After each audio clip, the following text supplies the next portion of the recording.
The metal doors of the detention chamber hissed open with a sharp sound that echoed through the corridor. Two massive alien guards dragged a human between them, his feet barely touching the polished floor of the Coalition warship Eternal Victory. The human looked small and weak compared to his captors, who stood nearly twice his height with thick scales covering their reptilian bodies. Commander Taemin of the Vorthak military sat behind a curved metal table, his yellow eyes studying the prisoner with obvious amusement. His forked tongue flicked out to taste the air as he leaned back in his chair.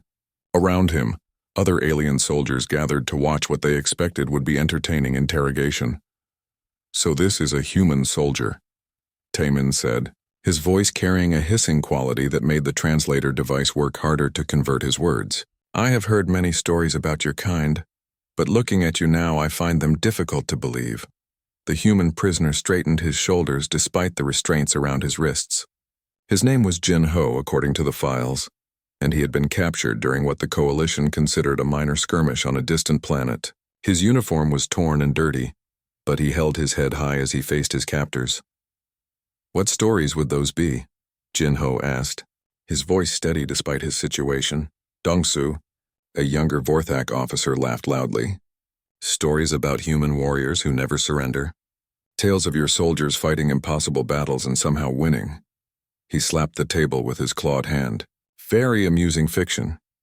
"The reports say humans are dangerous fighters," added Hyunwoo, another Vorthak who stood near the wall. "But you look like a strong wind could blow you over. How can something so small and soft be threatening to anyone?" Jinho looked around the room at the assembled aliens. Besides the reptilian Vorthak, there were several Kalari present. These insect-like beings had multiple arms and compound eyes that reflected the overhead lights. Their chitinous armor made clicking sounds when they moved. Captain Sujin of the Kalari stood in the corner, saying nothing but watching everything. Her forearms were crossed in front of her chest, and her large eyes tracked every movement the human made. Unlike the others, she did not seem amused by the situation. "You want to hear about human soldiers," Jinho said calmly. "I can tell you stories if you wish." "Please do," Taemin said, leaning forward with mock interest. "Entertain us with your primitive tales of glory." Jinho was quiet for a moment, as if choosing his words carefully. When he spoke, his voice was clear and strong. "I knew a soldier named Kyung-soo. He was smaller than me, barely old enough to join the military. During the Battle of Horizon Station, he was assigned to guard a communication tower." "One small human guarding a tower," Dong-soo interrupted. "What could possibly go wrong?" "The enemy came with 300 soldiers and heavy weapons," Jinho continued, ignoring the sarcasm. "They expected to take the tower in minutes. Kyung-soo had only his rifle and some basic supplies." "And he died quickly, I assume," Hyun-woo said with a snort. "He held that position for 72 hours. The room fell silent. Even the Kalari stopped their constant clicking sounds. "Impossible," Taemin said flatly. "No single soldier could hold against such numbers for so long." "Kyung-soo used every trick he could think of," Jinho explained. "He moved constantly, never staying in the same spot for more than a few minutes. He used mirrors to reflect light and confuse enemy snipers. When he ran low on ammunition, he started using improvised explosives made from maintenance supplies." "Even if the story were true," Dong-soo said, though he sounded less confident now, "what happened when reinforcements arrived?" "No reinforcements came," Jinho said simply. "Command had written off the tower as lost. Kyung-soo knew he was alone." "Then why did he stay?" asked one of the Kalari soldiers, speaking for the first time. "Because running away was not an option he considered." Captain Sujin moved closer to the table. Her compound eyes studied Jinho with new interest. "What happened to this Kyung-soo?" "He completed his mission. The communication tower stayed operational for those 72 hours, which allowed our forces to coordinate a counterattack that saved the entire sector. When rescue teams finally reached the tower, they found Kyung-soo unconscious from exhaustion and blood loss, but still at his post." "A nice story," Taemin said, though his dismissive tone seemed forced. "But surely you do not expect us to believe such obvious propaganda." "I have more stories if you want to hear them," Jinho offered. The Vorthak commander studied his prisoner more carefully. Something about the human's calm confidence was beginning to irritate him. "Very well. Tell us another of your impossible tales." Jinho nodded. There was a medic named Nari. During the siege of New Seoul Colony, the medical station came under direct attack. Most of the staff evacuated, but Nari stayed behind with patients who could not be moved. How many patients? Su Jin asked. 47 wounded soldiers and civilians. Against how many attackers? The Kalari captain continued. The enemy sent 2 full companies. Over 400 soldiers with heavy weapons and air support. Yunwoo made a sound that might have been laughter, but it sounded nervous. Another suicide mission? Nari had no weapons training, Jinho continued. She was a doctor, not a warrior, but she had something more important than weapons. What could be more important than weapons? Dongsu demanded. She had patients who needed her help. Jinho paused, looking at each alien in turn. Nari turned the medical station into a fortress. She used surgical equipment to create barriers. She mixed medical chemicals to make smoke screens. When the enemy tried to use gas weapons, she activated the station's air purification system and sealed all the entrances. For how long did she hold out? Taemin asked.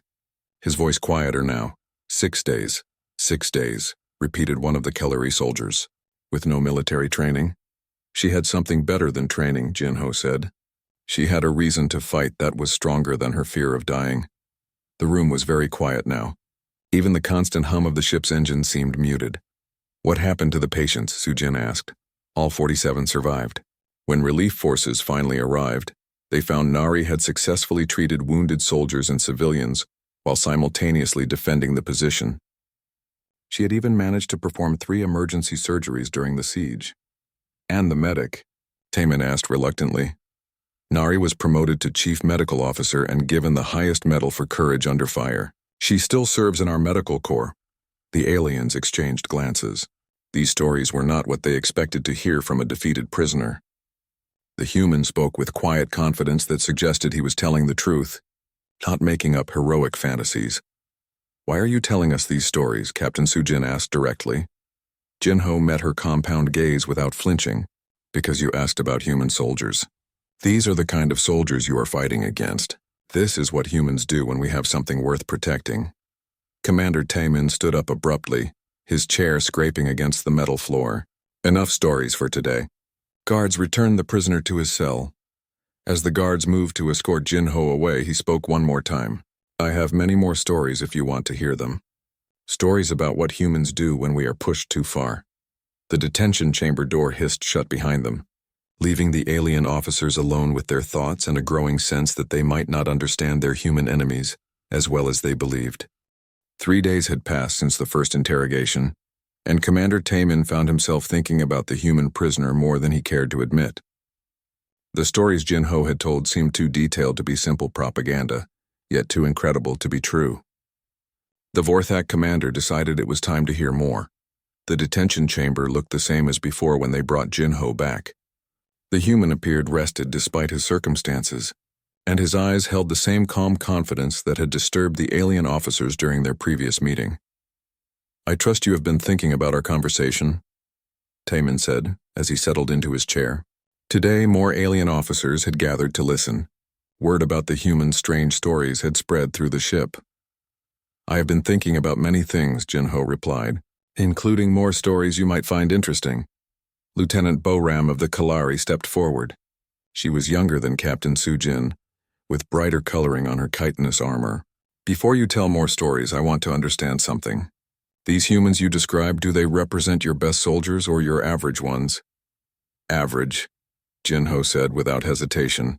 Every human military unit has soldiers like Kyung-soo and Nari. They are not special cases.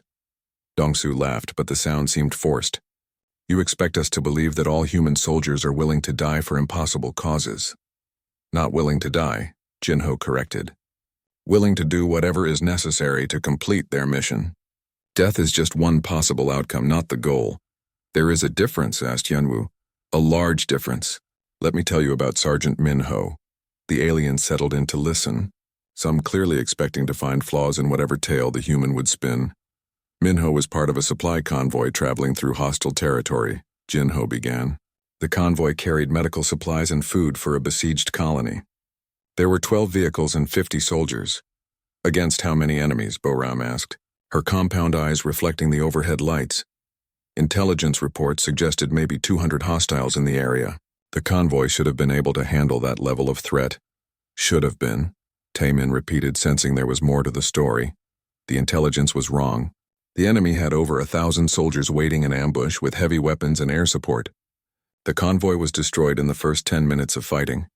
"Then your story is over," said a Kalari officer from the back of the room. The convoy was destroyed, but Minho survived. He found himself alone in enemy territory, with a small amount of ammunition and some basic supplies from the wreckage. "What did he do?" Captain Sujin asked. She had been listening silently, but Jinho noticed she took notes on a datapad. He had two choices: try to escape through enemy lines to reach safety, or delay the enemy advance to give the colony more time to prepare defenses. Escaping would be the logical choice, Taemin observed. Minho chose to fight. The room fell quiet. Even the constant background noises of the ship seemed muted. "One soldier against 1,000, Boram said slowly. "That is not fighting. That is suicide." Minho did not see it that way, Jinho continued. He saw it as a tactical problem that required creative solutions. He spent the first day studying enemy patrol patterns and identifying key supply routes. "What could one soldier do against such numbers?" Dongsu asked. He started by targeting their supply lines. Minho used improvised explosives to destroy fuel depots and ammunition storage areas. He contaminated water sources with chemicals from the convoy wreckage. He set fires that forced the enemy to waste resources on firefighting instead of advancing toward the colony. Hyunwoo shook his head. Even if he managed some sabotage, the enemy would have found and killed him quickly. Minho never stayed in the same area for more than a few hours. He moved constantly, using the terrain to his advantage. When the enemy sent patrols to hunt him, he would ambush small groups and disappear before reinforcements arrived. "For how long?" Taemin asked, though he seemed reluctant to hear the answer. 6 hours. 6 hours of delaying 1,000 soldiers is impressive, admitted one of the Kalari. 6 hours of active combat, Jinho clarified, but his sabotage efforts continued to affect enemy operations for 3 more days. The fires he started spread to other supply areas. The water contamination made hundreds of enemy soldiers sick. The destroyed fuel meant their heavy vehicles could not advance as quickly as planned. Captain Sujin looked up from her notes. What happened to Minho? He was eventually cornered by an enemy patrol. When they found his body, he was still holding a detonator. His final act was to destroy a bridge that the enemy needed to reach the colony quickly. Did his sacrifice matter? Boram asked. The colony had 4 additional days to prepare their defenses because of Minho's actions. When the enemy finally arrived, they were low on supplies, demoralized, and facing fresh defensive positions. The colony held out until relief forces arrived. The aliens exchanged glances. The story was beginning to form a pattern that made them uncomfortable. "These isolated examples prove nothing," Taemin said, but his voice lacked conviction. "Any species can produce individual heroes under extreme circumstances." "You think these are isolated examples?" Jinho asked. "Let me tell you about Commander Yunji." Several aliens shifted in their seats. They were beginning to realize that the human had many more stories to tell. Yunji commanded a mining station on a frontier world. The station had a small defensive force and several thousand civilian workers. When enemy forces arrived to take the valuable mining equipment, she had orders to evacuate all personnel. "A sensible order," noted Sujin. The evacuation ships were destroyed during takeoff. Enemy fighters shot them down before they could escape the atmosphere. Leaving the commander with no way to retreat, Taemin observed. Yunji had to make a choice: surrender the station and hope the enemy would treat the civilians well, or find another way to protect them. "What did she choose?" asked Boram. "She chose to move the entire population underground into the mining tunnels. Then she began what she called a fighting withdrawal." "Fighting withdrawal," Dongsu repeated. Yunji turned the mining station into a series of defensive positions connected by tunnels. When the enemy took one level, she would fall back to the next level after destroying everything useful behind her. The civilians stayed safe in the deepest tunnels while her soldiers fought a delaying action level by level. "How long could such a strategy work?" Hyunwoo asked. 3 weeks. The number hung in the air like a physical presence. Even the Kalari stopped their clicking sounds. 3 weeks of continuous fighting retreat, Sujin said, making notes, with civilian dependents to protect. Yunji's soldiers became experts at tunnel warfare. They used mining equipment as weapons. They created cave-ins to block enemy advances. They used the mining facility's own systems against the invaders. What was the final outcome? Taemin asked quietly.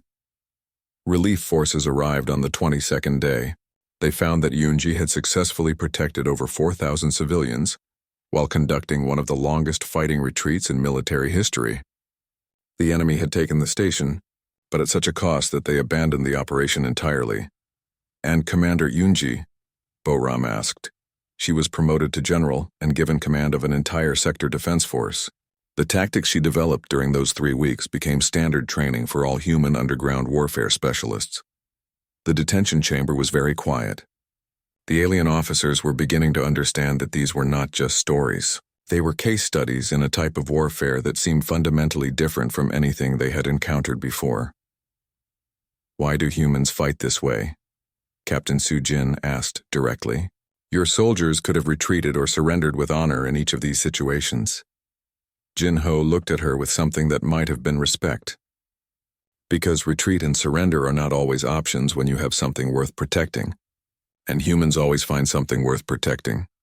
Commander Taemin stood up abruptly. Return the prisoner to his cell. We will continue this discussion tomorrow. As the guards escorted Jin-ho away, the alien officers remained in the chamber, each lost in their own thoughts about what they had heard. The human stories were changing their understanding of their enemy in ways that made them deeply uncomfortable. The alarm klaxon woke Commander Taemin from an uneasy sleep. Red lights flashed in his quarters as the ship's communication system crackled to life.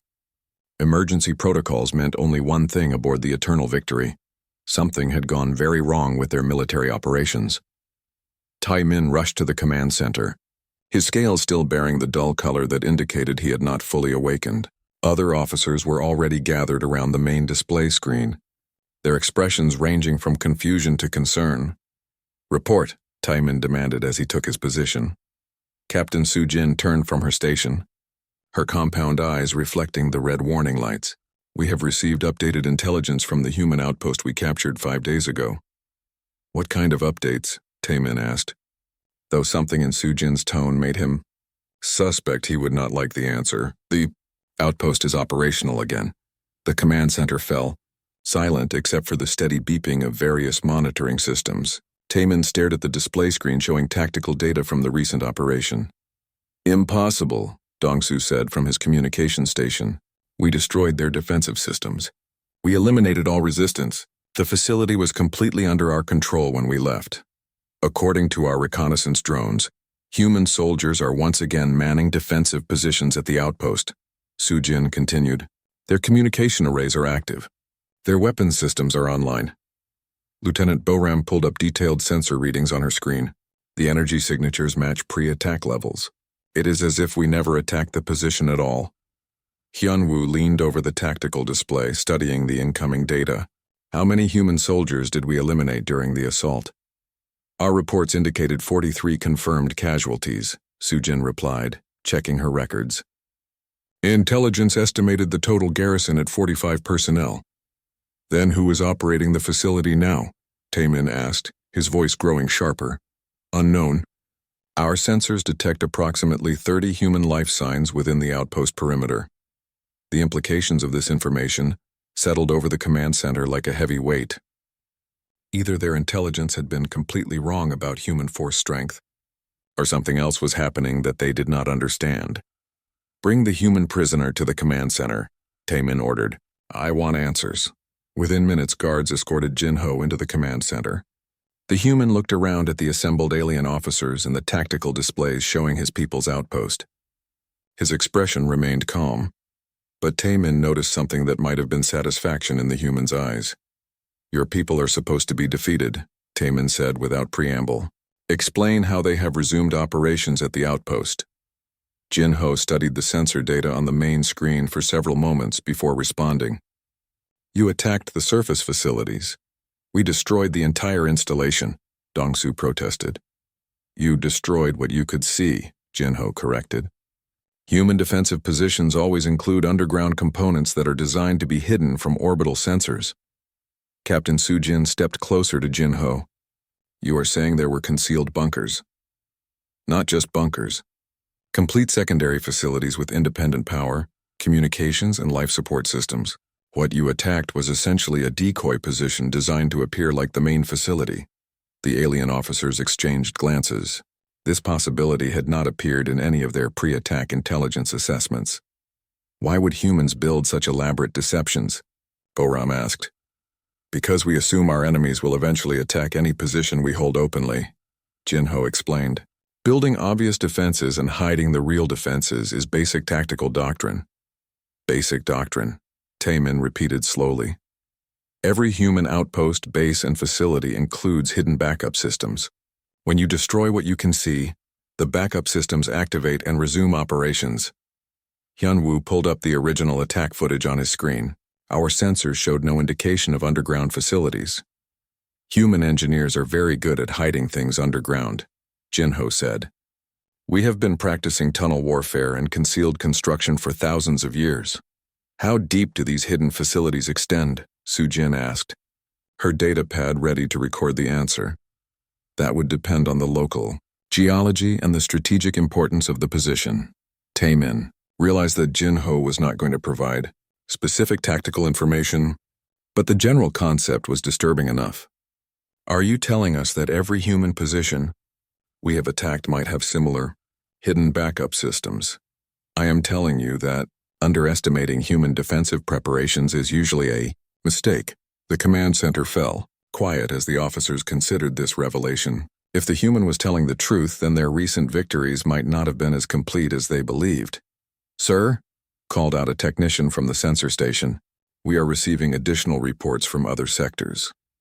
What kind of reports? Taemin asked, though he was beginning to dread the answer. Human activity has been detected at 3 other positions we believed were neutralized. Communications intercepts suggest coordinated resistance operations across multiple systems. The tactical display updated to show new markers indicating active human positions. The pattern was clear and troubling. Locations that coalition forces had attacked and supposedly secured were showing signs of renewed human activity. This is not possible, Dongsu said, his voice rising. Our forces conducted thorough sweeps of all captured positions. Did your forces check underground? Jinho asked quietly. The question hung in the air without an answer. Coalition tactical doctrine focused on orbital bombardment and rapid surface assault. Extended ground operations to clear underground positions were considered unnecessary when overwhelming firepower could destroy surface targets quickly. Boram studied her sensor readings more carefully. If humans routinely build underground backup facilities, our standard attack patterns would be ineffective against them. Worse than ineffective, Sujin observed. We would be attacking decoy positions while the real defensive capabilities remained hidden and intact. Explain something else, Taemin said to Jinho. How are these scattered positions coordinating their activities? Our intelligence indicates no central command structure for human forces in this sector. Human military doctrine does not rely on centralized command for resistance operations, Jinho replied. Every unit is trained to operate independently when necessary. Independent operations cannot achieve strategic coordination, Hyunwoo argued. They can when every unit follows the same basic resistance protocols and maintains communication with other units when possible. What kind of resistance protocols? Sujin asked. Jinho was quiet for a moment as if deciding how much to reveal. When a human position is attacked, surviving personnel have predetermined fallback positions and continuation plans. These plans assume that higher command structures may be compromised or destroyed, so every human soldier knows how to continue military operations without orders, Boram said. Every human soldier knows how to continue the mission using available resources and local intelligence. The implications of this statement were staggering. It meant that defeating human forces required not just winning battles, but eliminating every single human soldier and every backup facility they might have prepared. How extensive are these backup preparations? Taemin asked. Extensive enough. Captain Sujin looked up from her datapad where she had been taking detailed notes. You are describing a military culture that plans for defeat and continues fighting after conventional forces would surrender. We are describing a military culture that does not recognize the concept of final defeat as long as the mission remains Incomplete. What mission? Dongsu demanded. Jinho looked around the command center at the assembled alien officers. His expression was calm, but there was something in his eyes that had not been there during the previous interrogations. The mission to protect human, space, and human lives from foreign invasion. Your forces are outnumbered and outgunned, Taemin pointed out. Continuing to fight will only result in more casualties. Human casualties are acceptable losses if they prevent enemy occupation of human territory. Acceptable to whom? Boram asked. Acceptable to every human soldier who volunteered to serve. The command center alarm system activated again, indicating new intelligence reports. A technician called out from his station. Sir, we have confirmation of human military activity in 7 additional sectors. Pattern analysis suggests coordinated operations across a front spanning multiple star systems. Taemin stared at the tactical display as new markers appeared, showing active human resistance across a much wider area than anyone had anticipated. The scope of human preparations was becoming clear, and it was far more extensive than Coalition intelligence had predicted. Return the prisoner to his cell, Taemin ordered, and send a priority message to Coalition Command. We need immediate strategic reassessment of human military capabilities. As the guards escorted Jinho away, he spoke one final time to the alien officers. You wanted to know about human soldiers? Now you are learning what we do when someone attacks our homes. The command center doors closed behind them, leaving the alien officers alone with their growing realization that they might have seriously underestimated their human enemies. The war, they thought, they were winning was revealing itself to be something much more complex and dangerous than they had prepared, for General Wu Jin arrived on the Eternal Victory, with little fanfare but considerable concern among the crew. The massive Kelari stood nearly 3 meters tall, his dark chitinous armor bearing the scars of many battles. Unlike the younger officers who had been interrogating Jinho, Wu Jin carried himself with the weight of someone who had seen too much combat. Commander Taemin met the general in the main docking bay, trying to hide his nervousness. Wu Jin's reputation preceded him. He was known as one of the Coalition's most experienced battlefield commanders, and his presence meant that someone very high in the command structure was taking the human situation seriously. General, we have prepared full briefings on the human prisoner and recent intelligence developments, Taemin began. Later, Wu Jin said, his translated voice carrying an undertone that suggested barely controlled tension. First, I want to see this human myself. They made their way to the detention level, where additional security measures had been implemented since the discovery of renewed human activity. Guards now checked identification twice, and sensor sweeps were conducted every hour to ensure no communication devices had been smuggled into the area. Jinho was brought to a different interrogation chamber, one normally reserved for high-value prisoners. The room was larger and more secure, with multiple recording devices and communication jammers to prevent any unauthorized transmissions. When General Wu Jin entered the chamber, Jinho looked up with interest. The human seemed to recognize that this alien was different from the others, older, more experienced, and carrying himself with the confidence of someone who had commanded troops in actual combat. I am General Wu Jin, the Kalari said as he settled into a reinforced chair designed to accommodate his larger frame. I have come here because your stories have created some concern among my officers. What kind of concern? Jinho asked. The kind of concern that comes from discovering that our intelligence about human military capabilities may have been incomplete. Jinho nodded slowly. Intelligence about humans is often incomplete. We are a complicated species. So I am beginning to understand. Wu Jin leaned forward, his forearms positioning themselves on the table. I have fought human forces before. Unlike these younger officers, I have personal experience with your kind of warfare. Where did you fight humans? Jinho asked with genuine curiosity. Kepler 442b, a mining colony that was supposed to be a simple occupation operation. The chamber fell silent. Even Commander Taemin, who had remained to observe, noticed the change in atmosphere. There was something in the general's voice that suggested the memory was not a pleasant one. Tell me about Kepler 442b, Jinho said quietly. General Wu Jin was quiet for a long moment. His compound eyes focused on something beyond the walls of the chamber. When he spoke, his voice carried the weight of old battles and difficult decisions. Coalition intelligence said the mining colony had a small defensive force and mostly civilian workers. The operation was supposed to take 3 days. Orbital bombardment followed by ground occupation to secure the mining equipment. How long did it actually take? Jinho asked. 8 months. The number seemed to hang in the air like a physical presence. Commander Taman shifted uncomfortably in his chair, realizing he was about to hear details that had probably never appeared in official reports. 8 months to take one mining colony, Wu Jin continued. Do you know what your people did to us during those 8 months? I suspect they made you work for every meter of ground. They made us fight for every room, every corridor, every storage closet. The general's voice grew quieter, but somehow more intense. When we finally broke through their outer defenses, we discovered that the real fighting had not even begun. Jinho listened without interrupting, recognizing that the alien commander needed to tell this story as much for his own sake as for the interrogation.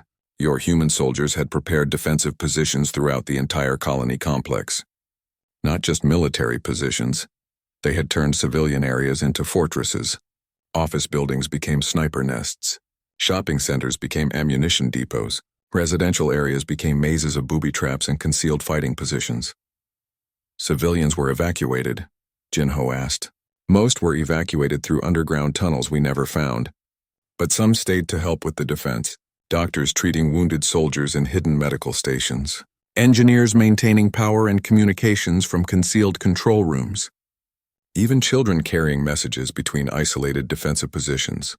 Commander Taman found himself taking notes, realizing that this was intelligence about human warfare that had never been included in their tactical manuals.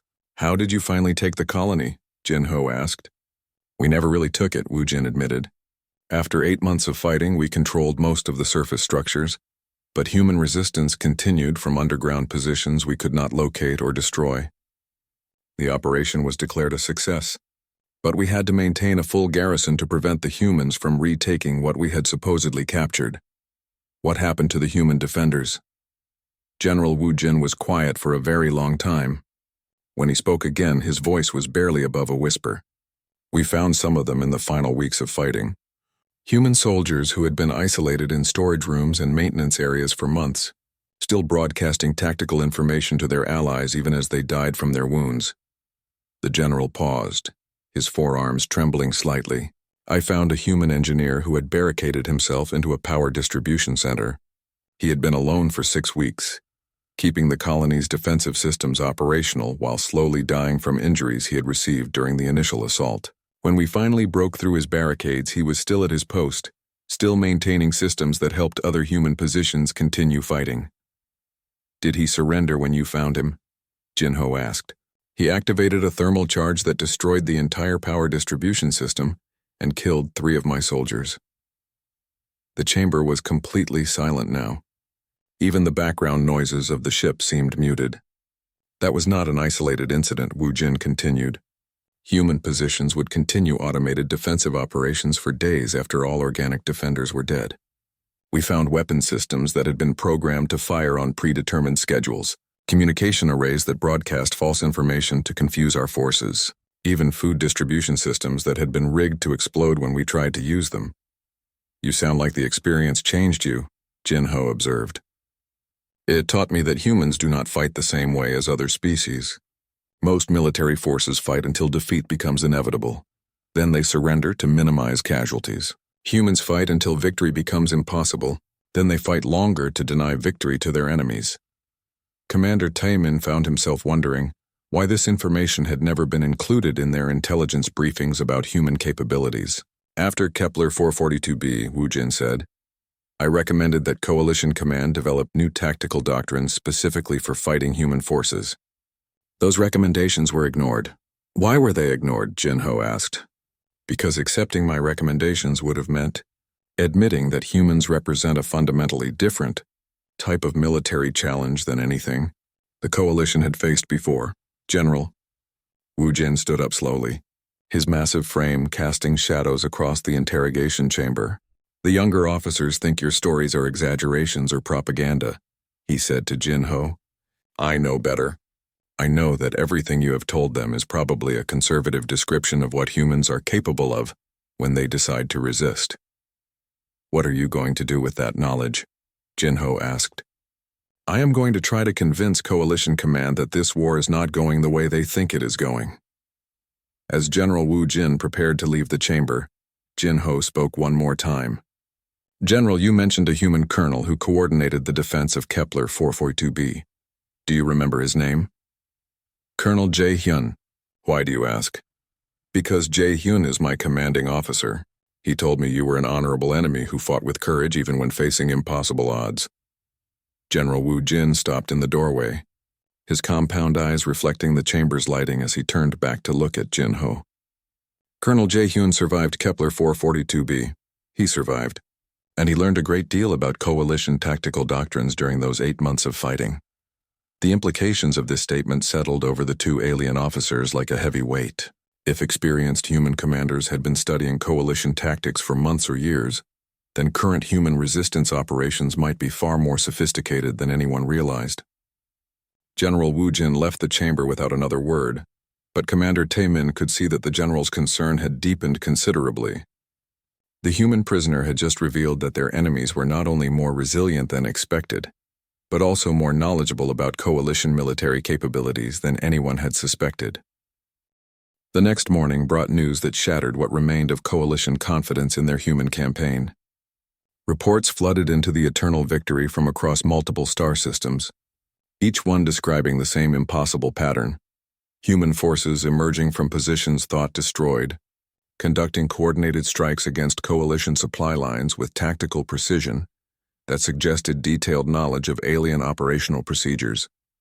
General Wu Jin stood in the main command center, surrounded by displays showing the expanding scope of human resistance activities. The red markers indicating active human operations now covered a front spanning dozens of star systems, far beyond what coalition intelligence had believed possible.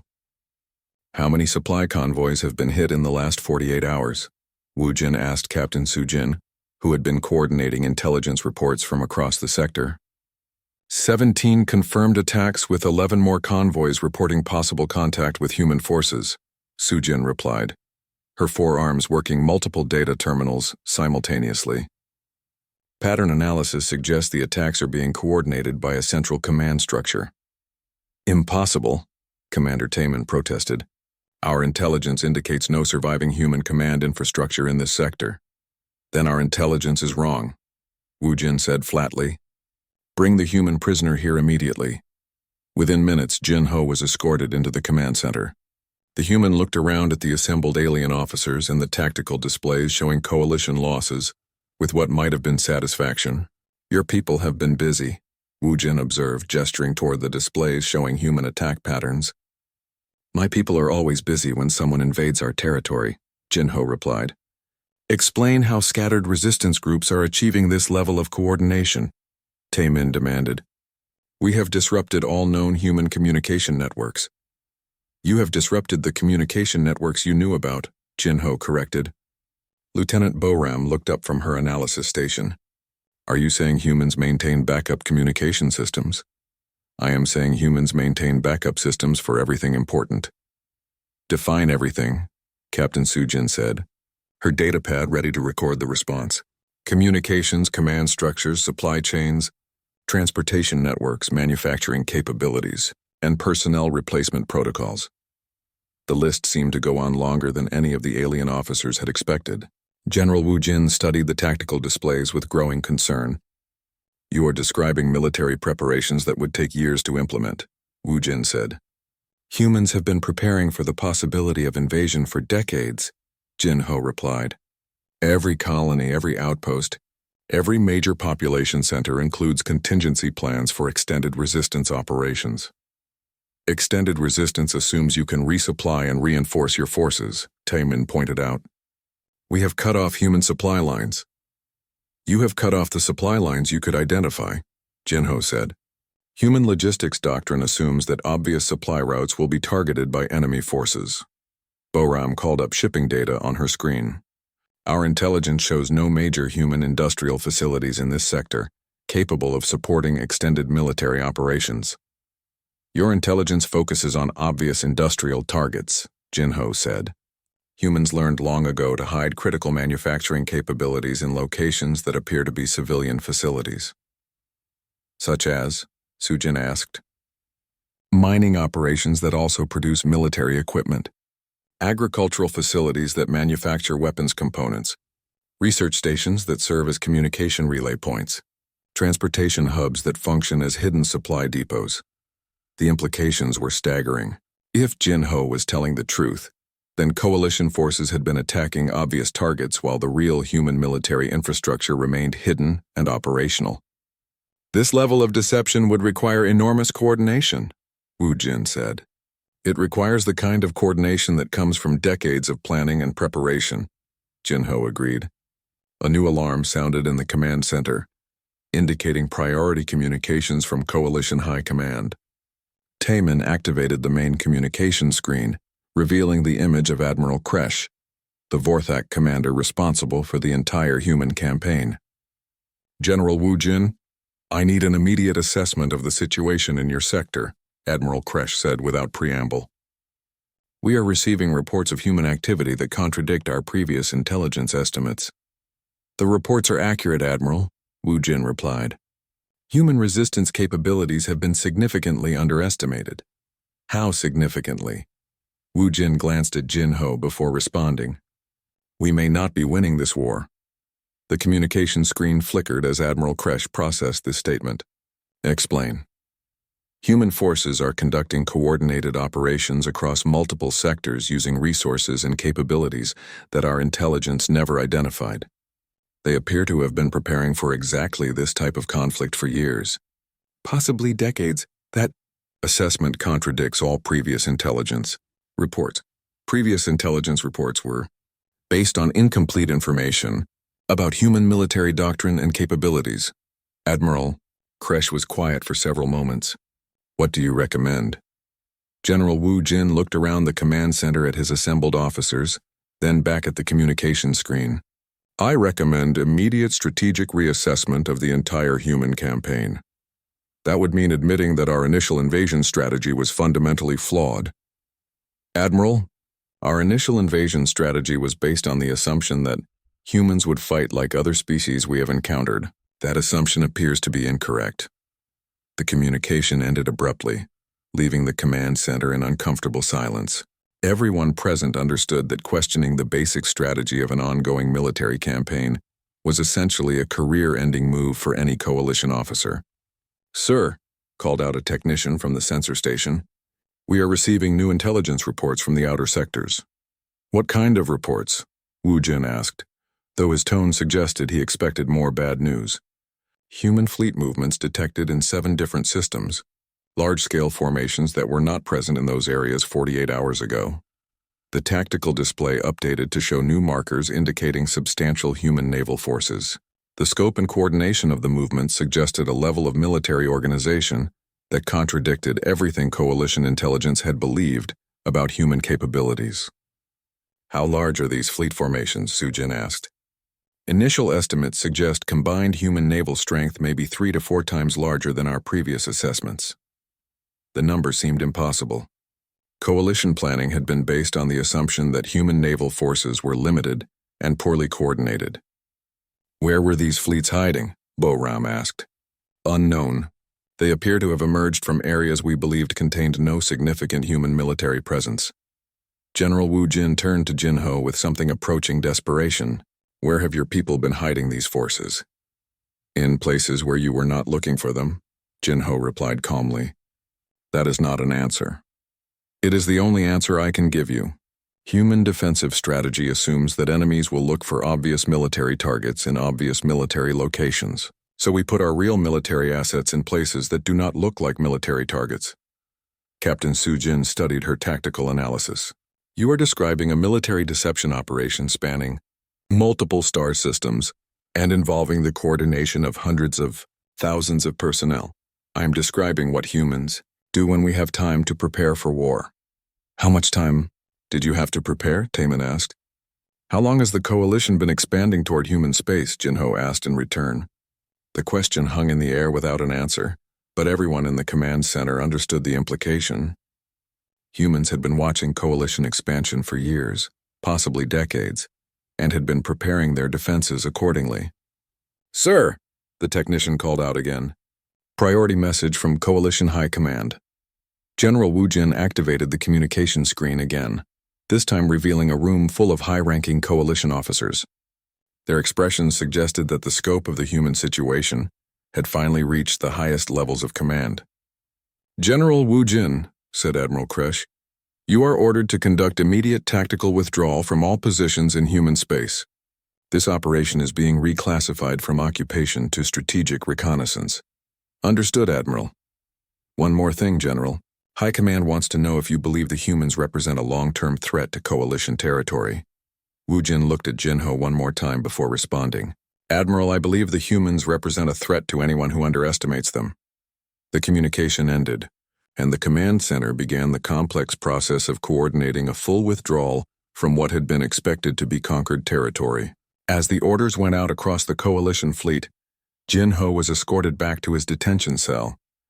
But everyone who heard his final comment to General Wu Jin understood that something fundamental had changed in the relationship between humans and the Coalition. "This is not the end of the war, General. This is just the end of the first phase."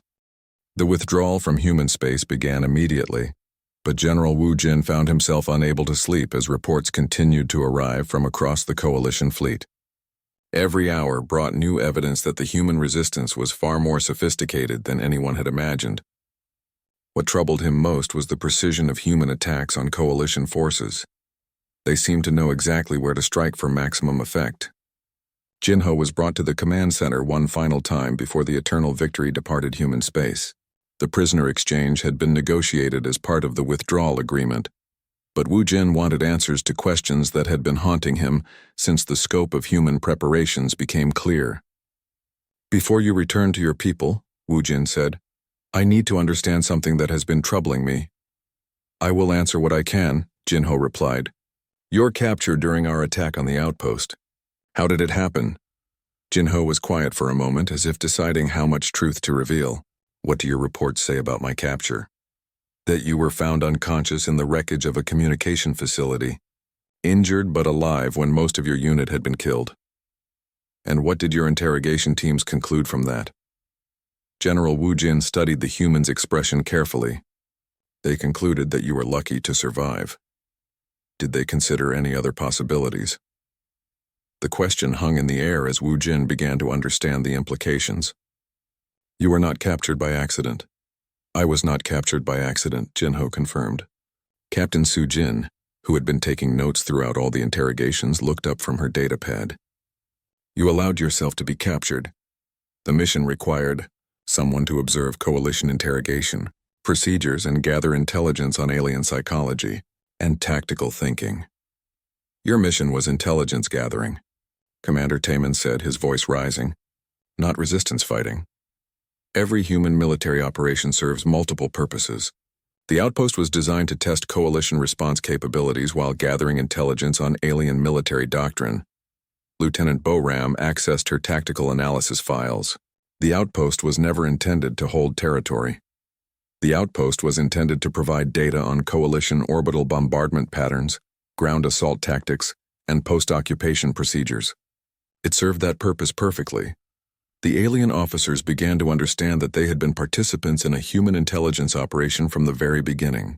Every question they had asked, every reaction they had shown, every tactical discussion they had conducted in Jinho's presence had been observed and analyzed. "You were studying us," Wu Jin said. "I was learning how Coalition forces think, how they make decisions, and what kind of psychological pressure affects their performance." "And what did you learn?" Su Jin asked. "I learned that Coalition species are very good at fighting enemies who behave the way they expect enemies to behave. But they become confused and demoralized when facing enemies who do not follow familiar patterns." The observation was uncomfortably accurate. The entire Coalition campaign had been based on assumptions about how human forces would respond to superior technology and overwhelming numbers. "The stories you told us about human soldiers," Taman said, "were they true?" Every story was true, but they were also selected specifically to demonstrate concepts that would be difficult for Coalition psychology to understand. "Such as?" Boram asked. "The concept of fighting harder when situations become more desperate?" The concept of individual initiative replacing central command when necessary. The concept of accepting casualties to achieve long-term strategic goals. You were conducting psychological warfare against our interrogation teams, Wu Jin realized. I was helping you understand what kind of enemy you had chosen to fight. The command center received another priority communication, this time from human naval forces. The main screen displayed the image of a human officer in what appeared to be the command center of a large warship. This is Admiral Ye Jin of the Human Defense Fleet, the officer said. We are prepared to accept the return of our personnel as agreed in the withdrawal negotiations. General Wu Jin stepped forward to respond, but stopped when he noticed Jin Ho's expression. There was something in the human's eyes that suggested recognition and perhaps respect. Admiral Ye Jin, Jin Ho said, speaking directly to the screen. Mission status report, intelligence gathering complete. Coalition tactical doctrine analysis complete. Psychological assessment of alien command structure complete. Acknowledged. Well done. Prepare for immediate extraction. The communication ended, leaving the alien officers with the uncomfortable realization that they had been observed and analyzed throughout the entire interrogation process. Admiral Ye Jin, Wu Jin said slowly. I have heard that name before. You should have, Jin Ho replied. She spent 3 years in Coalition custody after being captured during the Battle of Ross 128. Your interrogation teams thought she was just another prisoner. What was she actually doing during those 3 years? Su Jin asked. Learning everything about Coalition technology, tactics, psychology, and strategic planning.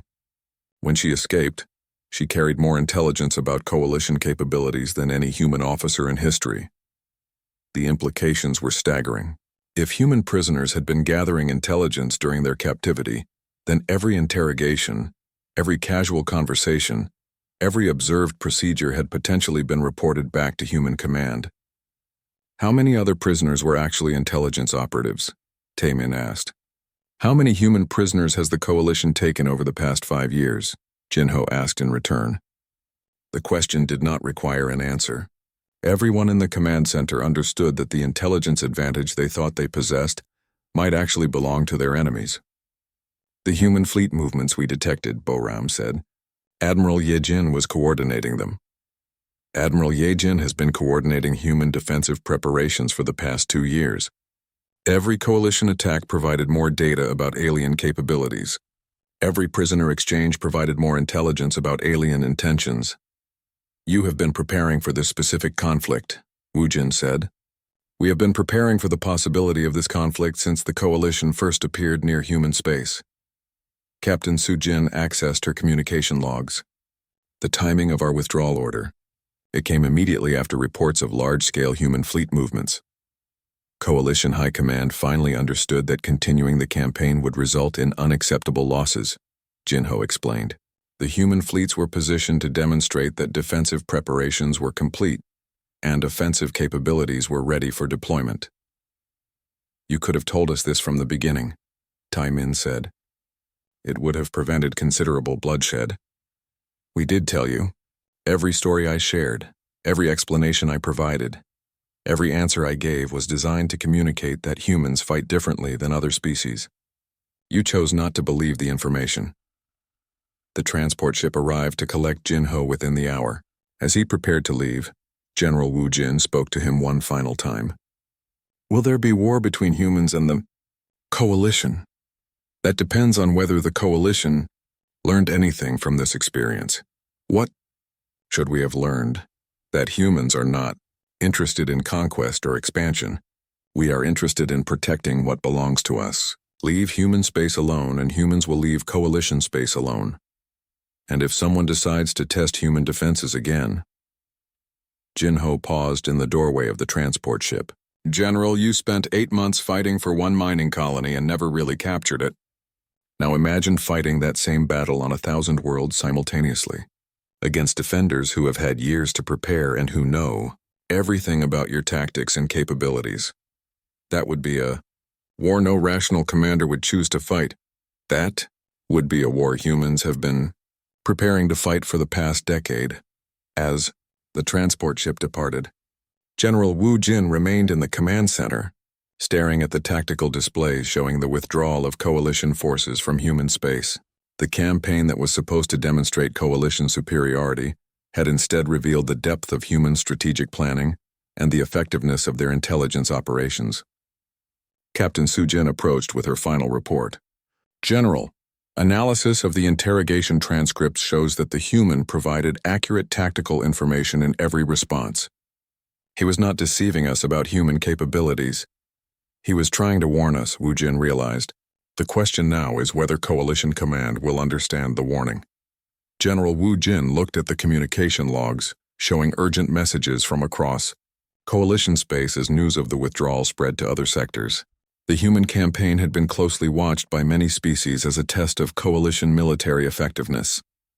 The real question, Wu Jin said quietly, is whether anyone else will be foolish enough to test human defenses after watching what happened to us. As the Eternal Victory jumped to hyperspace, leaving human space behind, the general filed his final report on the human campaign.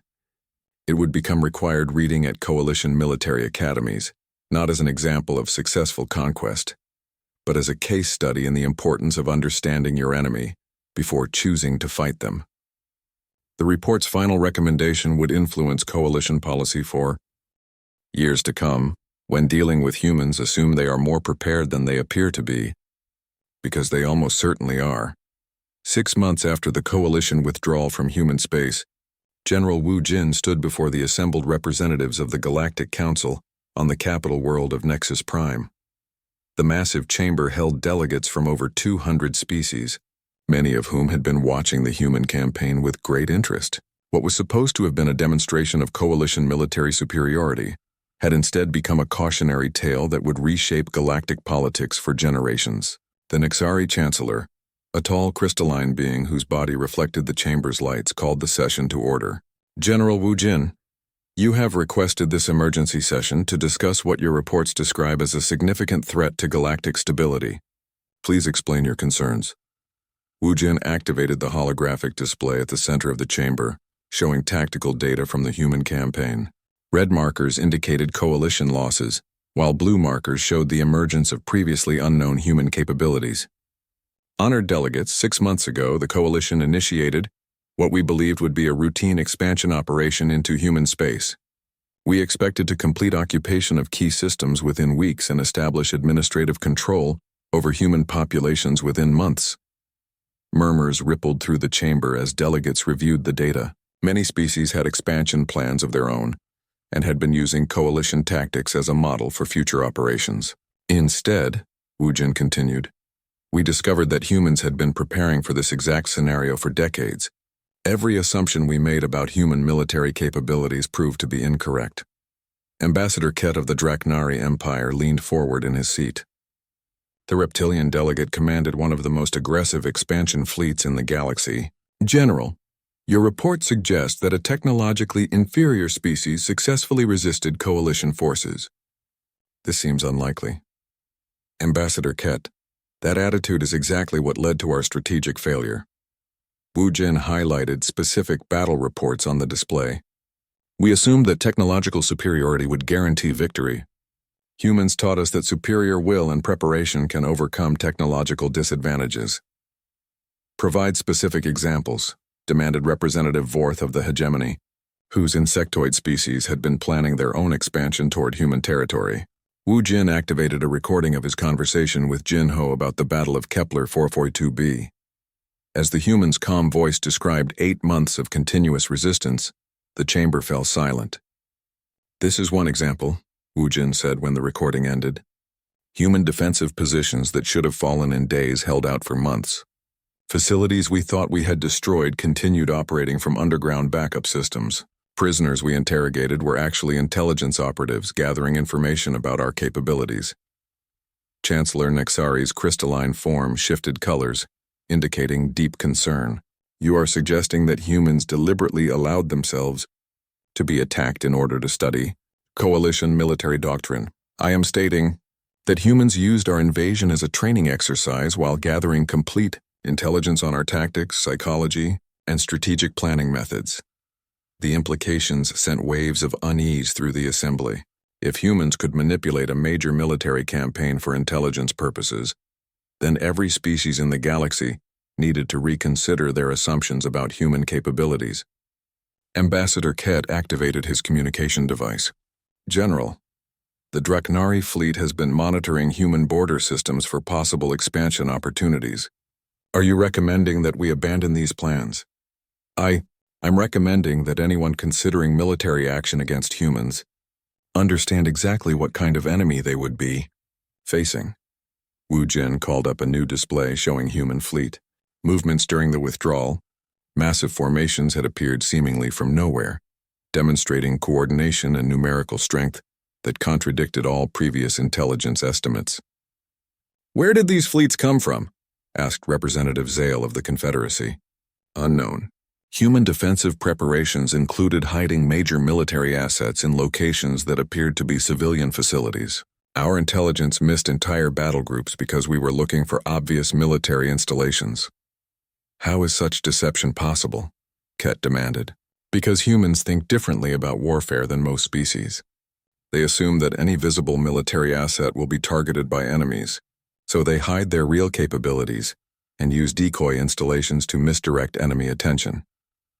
The chamber erupted in discussion as delegates realized the implications for their own expansion plans. If humans routinely used deception on this scale, then any military intelligence about human space was potentially worthless. Chancellor Nexari called for order. General Wu Jin, what is your assessment of human intentions toward other galactic powers? Based on my conversations with human personnel, they have no interest in conquest or expansion beyond their current territory. However, they have made it clear that they will defend their space with methods that most species would consider extreme. Define extreme, Representative Vorth said.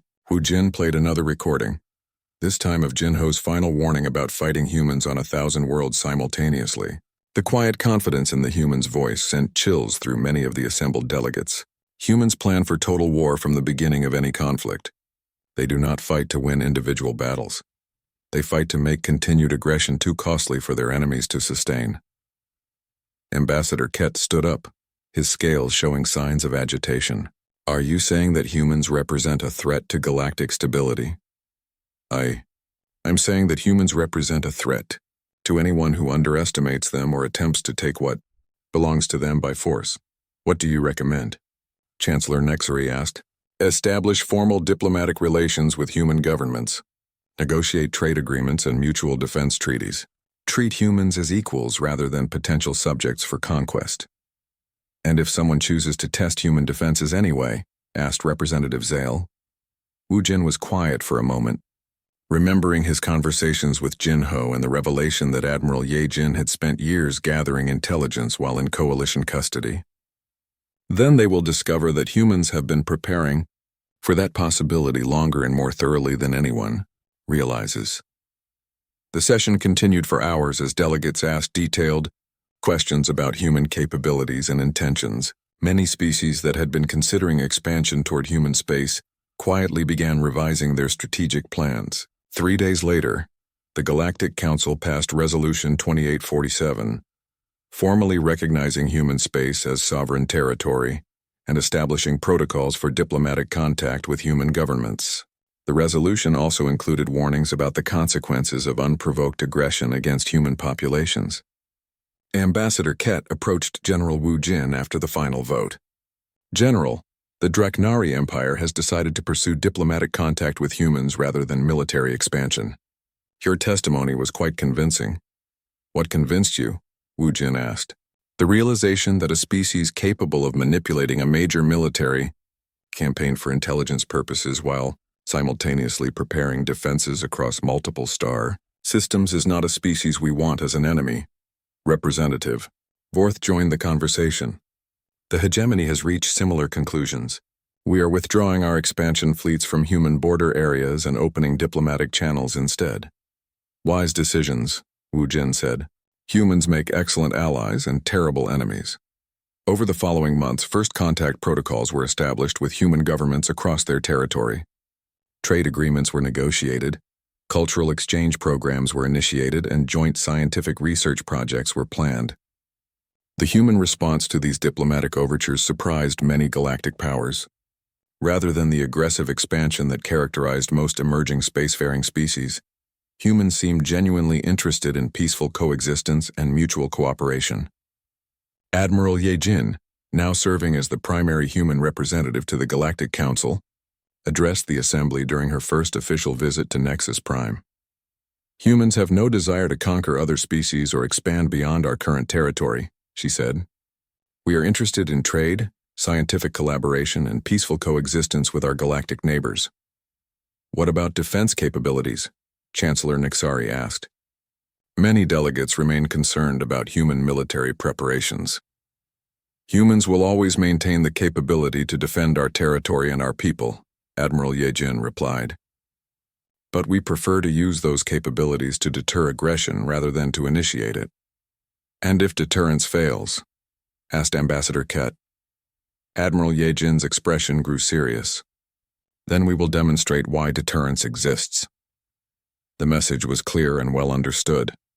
Humans were willing to be peaceful neighbors, but they were also prepared to defend themselves with methods that had already proven effective against one of the galaxy's most powerful military forces. General Wu Jin, watching from the observer gallery, nodded with satisfaction.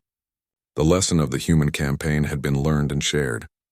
Future conflicts with humans were now much less likely, not because humans were weak, but because everyone understood they were strong. The coalition's failed invasion had achieved something that decades of human diplomacy had not. It had established human credibility as a major galactic power. By attempting to conquer humans, the coalition had instead taught the galaxy to respect them. As Admiral Ye Jin concluded her address and delegates began planning cooperative ventures with human space, Wu Jin reflected on the irony of the situation. The coalition's military defeat had become humanity's diplomatic victory, and the galaxy was safer for it. The warning had spread and the lesson had been learned. Humans were not a species to be conquered. They were a species to be respected, befriended, and left alone to develop their own destiny among the stars.